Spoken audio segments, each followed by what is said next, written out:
What's up guys, Mike Thomas, aka the Young Trishula here, and today I want to talk about Dragon Link combo, specifically in the adventure variant of the deck.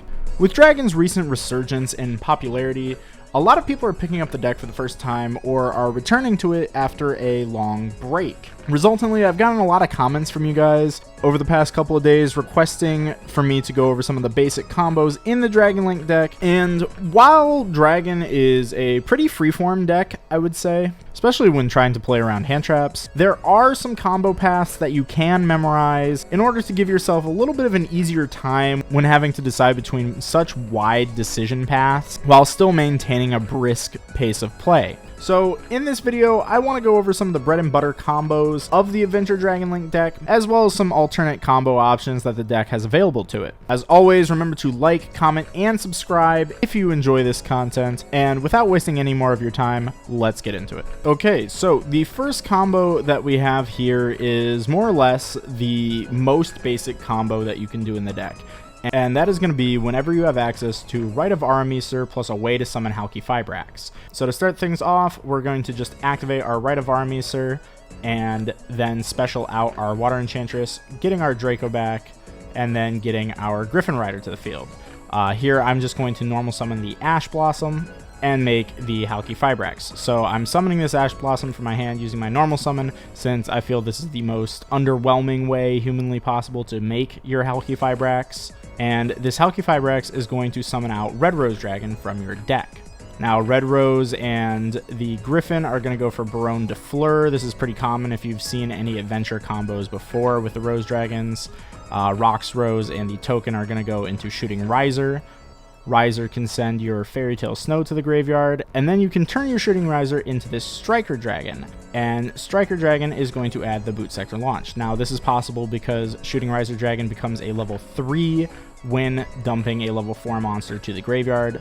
So this is where the Dragon Link strategy starts to differentiate itself from other Rose Dragon adventure combos by taking advantage of the fact that Shooting Riser is a level 3 dragon. It can then go into the Striker Dragon and start setting up a Pisty play. So you'll then be able to use your Basil Rose Shoot, reborn the Rox Rose, get your Pisty out from your extra deck, reborn that Rox Rose, and then go for a Dragoonity Knight Romulus. Romulus grabs your Dragon Ravine. Now, if you've noticed, you have Hulk plus Romulus plus a monster. So 2 plus 2 plus 1 is in fact 5. I know this is difficult for Yu-Gi-Oh players at times, but trust me, it is 5. So we can now just make our Borland Dragon, use Dragon Ravine to search our Tracer, special out our Tracer, and use Tracer to pop the boot, summon our Recharger, and go for our Borreload Savage Dragon. Or if we do not want to go for the Borreload Savage Dragon here and just end the turn very simply here, we also have the option to go for our Chaotic Magical, mill 5 cards, maybe find an extender. We do find an extender here. We also find Chaos Space because Dragon Link loves me, so I'm always going to mill Broken off of my Chaotic Magical. And then you can use your Borland to target that Pepega, summoning back a Rocket, and then going for a Quad Boral, using Quad Boral to pop itself and then go back into that Borreload. Of course, I'm playing this as if the cards that I add off Pepega don't change anything, but given this hand, since we did draw an extender, we would also be able to make an IP Masquerena here, but I am just showing you the minimum that you would be able to do. So say that this card that you added off of the Pepega Ruler was just maybe an Effect Veiler or something, or maybe you just whiffed completely, you would still be able to go for this whole line of play. It's just another way to weave extra steps into your combo and still get to the same place. Now with this next combo that I'm going to show you, it's actually more or less the same combo that we just went over. However, I want to show you how much the turn can change. If one of those bodies is Rocket Tracer, you open up a lot of possibilities, and I want to show you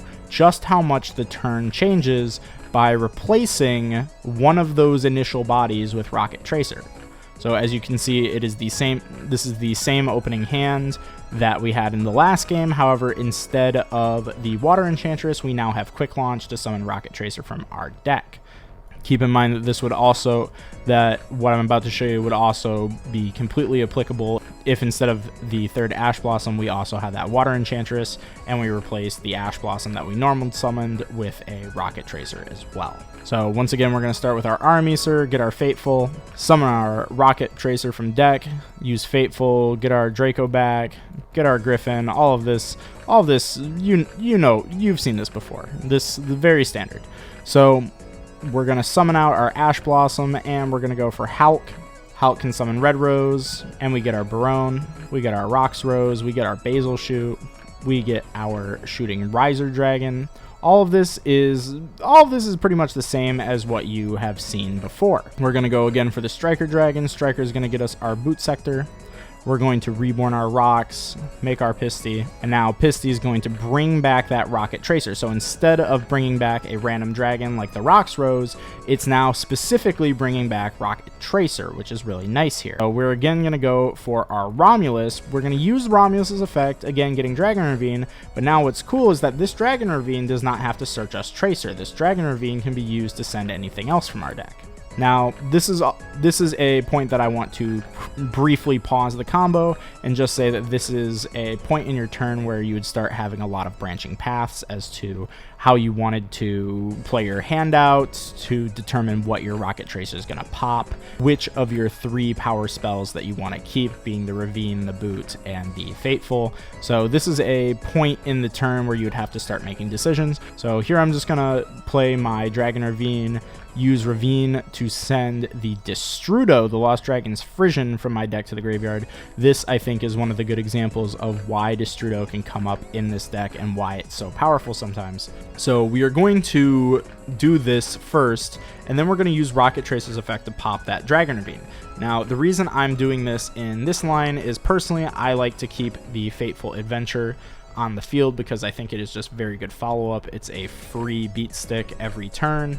So we're going to summon our Chaotic Magical, and we are going to mill 5 cards. Once again, this deck loves me, so I again mill Chaos Space and our Collapse Serpent, and this is a replay, so you can tell that I haven't tampered with this. I'm just absolute unit with mills here. So we're going to go for our Borland and then summon back our Chaotic Magical. And I do banish my Psyframe Gear Gamma here in this replay, but I do just want to point out that you do have a guaranteed light in your graveyard with a Shooting Riser. So you're going to summon back that Chaotic Ruler, and then you're going to use Borland to target it, summoning back a Rocket Tracer from your graveyard, and now the Destrudo comes up. So we would then link off for IP Masquerena, and because I did find an extender here, I am able to just summon that extender and then go for the Savage Dragon. And if you did not find a level 4 exactly, you can also just go for the Quad Boral and use the Quad Boral in order to get to the Savage anyway. So this is a pretty standard board that you should be able to make whenever you start with the Rocket Tracer. Now, you do need to find an extender somewhere. As you might notice, I did not use my Boot Sector launch at any point during this turn. So any rocket monster that you're able to mill, any Magician Souls package that you mill, either of the 2 babies that you mill, any of those cards are going to allow you to make this board. So it seems like you have to get a little bit lucky, but you kind of don't. You're almost guaranteed to mill one of those cards somewhere off of your Papega mill, and if you don't mill it off Papega, they're probably already in your hand. We did use our normal summon when I was just going through this and, you know, making this as simple as possible, but technically you don't have to use your normal summon to get to this point, so it's entirely possible that you could end up on this exact line of play, get to this exact point, and not have used your normal summon. So any normal summon could also just be a way to get to this board. So you'd be totally fine, and this comes up so often. So this is what I would say is probably the most common end board for Dragon Link, and what you should be aiming to end on when you go first playing Dragon Adventure. This board of the Borland, the IP, the Baron, and the Boral Savage with at least 2 cards in your hand, sometimes more. This allows you to just do so much. Basically no deck in the game can beat this, especially not with the IP Masquerena. Even if you play against Despia and they set Albaz, you're able to use your IP Masquerena in order to just unicorn spin, especially when combined with your Fairy Tale Snow in the graveyard.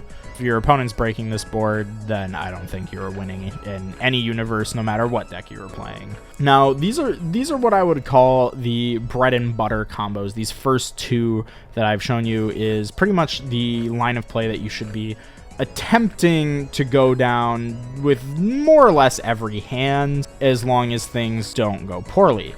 Now, I want to show a couple alternative lines of play that you can go down just for when these end boards are not necessarily appropriate, or if you just have insane hands and you really just want to flex on your opponent. So I'm just going to show those off because I think they're worth knowing if you're going to play this deck, though I don't think they are the end board that I would prioritize over this end board right here. So the first of these alternative end boards that I want to show off is actually an end board that starts with the exact same hand as the last combo that we showed off. So it's going to start almost exactly the same way. We're going to once again just use our adventure cards by summoning our Rocket. Our standard start, go for the Hulk, use Hulk to summon out the Rocks Rose, get our Rocks, use Rocks, get Basil.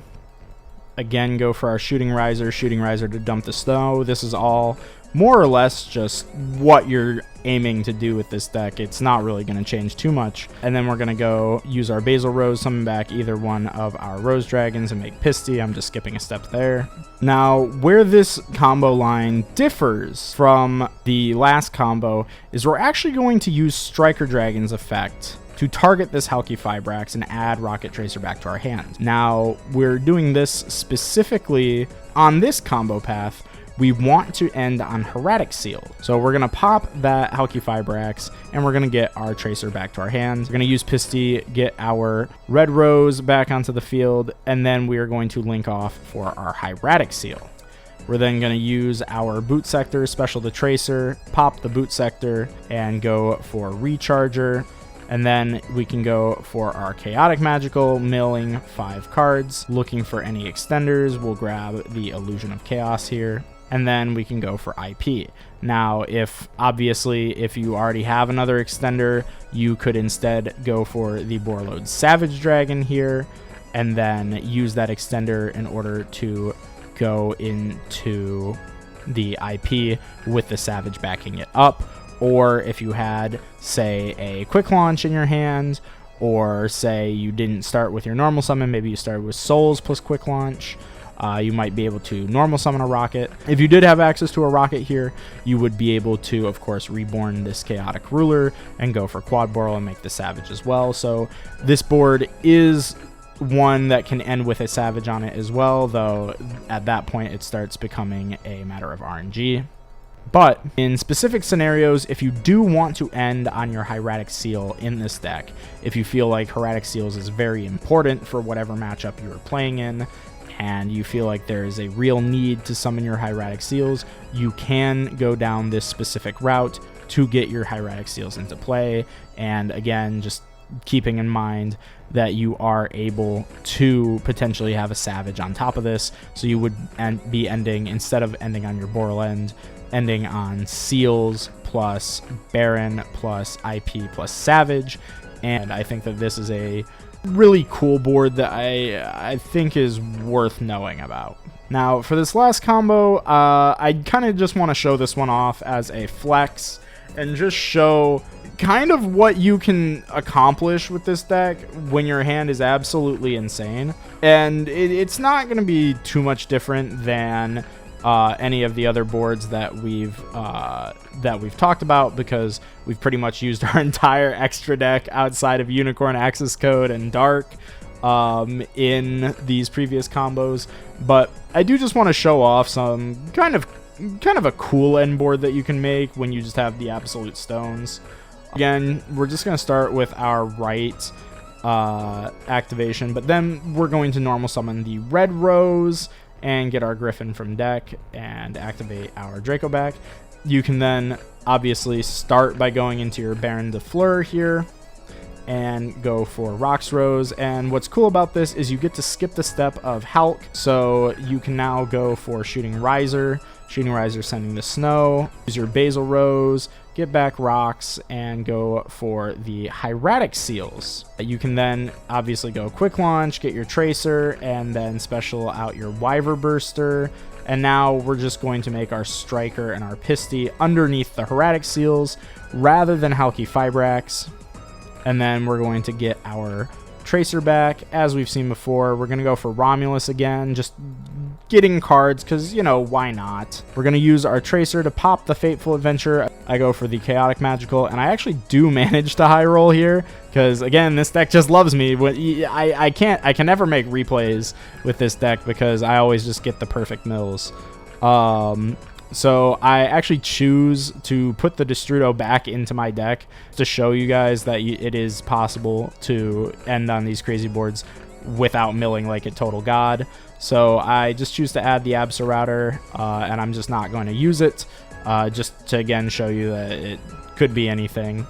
I'm then going to go for the Dragon Ravine that we added off of Romulus and send that Destrudo had we not milled it. And then you can summon out the Destrudo here and then turn all of your beautiful monsters into Borland Dragon. And then summon back your Borland Dragon, use its effect to reborn the Tracer, and then go for Quad Boral and use Quad Boral to pop itself and summon your Savage Dragon. So really what I'm showing off here is just that it is possible in this deck to end on Hieratic Seals in your extra monster zone and still make Borland Dragon and still make multiple interruptions on top of that Borland Dragon.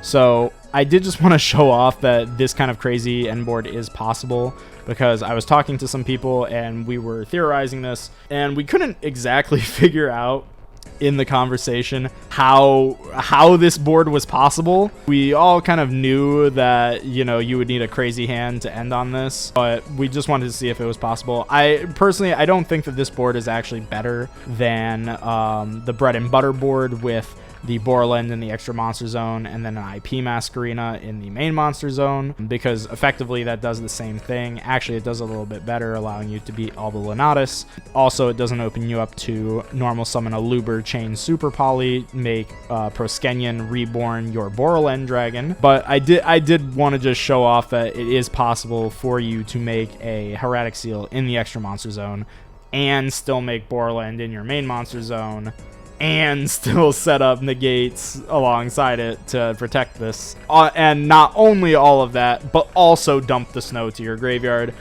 So I did just want to prove that this was possible without insane amounts of RNG, but you do need a practical god hand in order to do this, and I don't think it's really worth it. But hopefully you guys find this end board as interesting as I do, because I think knowing that boards like this are possible is really important for Dragon Link. Anyway guys, that's about all I have for you today. I hope you were able to learn something from these combos and hopefully walk away from this video with a better grasp on how the Adventure Dragon Link deck might approach its opening turn. If you did enjoy this video, do give it a like and consider subscribing. It really helps me out a lot. I hope you have a great rest of your day, and I hope to see you in the next one.